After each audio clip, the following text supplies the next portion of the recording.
So guys ఒక student నాకు actually message చేశాడు కౌన్సిలింగ్లో దాని గురించి నేను మాట్లాడాలి, ఈ టాపిక్ గురించి చాలామంది అడుగుతా ఉన్నారని చెప్పి దీని గురించి వీడియో చేస్తా ఉన్నాను. ఫేక్ పెట్టి ఎన్నిసార్లు దొరికితే కష్టం ఏంటి అంటే, యాక్చువల్లీ ఒక స్టూడెంట్ 6 monthsలో ఫేక్ ఎక్స్పీరియన్స్తో జాయిన్ అయ్యాడు. 6 months జాబ్ చేశాడు. సో 6 months జాబ్ చేసిన తర్వాత టెర్మినేషన్ అయ్యాడు.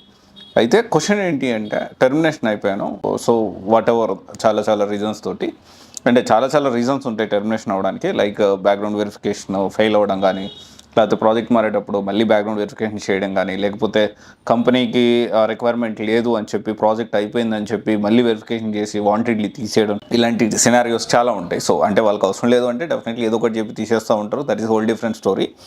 అయితే ఇక్కడ ఏంటి అంటే, ఒకవేళ ఫేక్ ఎక్స్పీరియన్స్ పెట్టి టెర్మినేట్ అయితే మీకు అంత ప్రాబ్లం ఉండదు. డెఫినెట్లీ మళ్ళీ దానికి ప్రాపర్ ప్లానింగ్ తోటి మీరు మళ్ళీ జాబ్ తెచ్చుకోవడానికి ప్రాబ్లం ఉండదు. అది కూడా ఏంటి, మినిమం ఒక 5-6 months 4 months 5 months పైన మీరు జాబ్ చేసి మీరు రిలీవ్ అయితే అంతగా మీకు ఎఫెక్ట్ ఉండదు. ఎందుకంటే దీస్ డేస్ చాలా కంపెనీస్ చాలా టెర్మినేషన్ ఇదంతా జరుగుతూ ఉంది కాబట్టి అలాంటి సిచ్యువేషన్లో అయితే ప్రాబ్లం ఉండదు.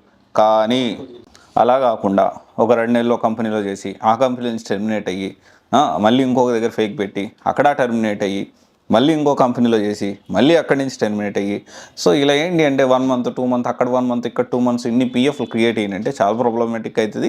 ఎన్ని కంపెనీస్ టెర్మినేట్ చేశాయంటే ఖచ్చితంగా మళ్ళీ జాబ్ తెచ్చుకోవడం కష్టమవుతుంది. సో ఈ విషయం గుర్తుపెట్టుకోండి. ఫస్ట్ ఏంటి అంటే, ఫేక్ ఎక్స్పీరియన్స్ పెట్టి ఎన్నిసార్లు దొరికితే మాత్రం 200% ప్రొఫైల్కి చాలా ప్రాబ్లం అవుతుంది. So first of all fake పెట్టడమే కరెక్ట్ కాదు, ఇది ఒకటి గుర్తుపెట్టుకోండి. అనెథికల్ అంటే అనెథికల్ అనే కంటే కూడా లీగల్ అయితే కాదు.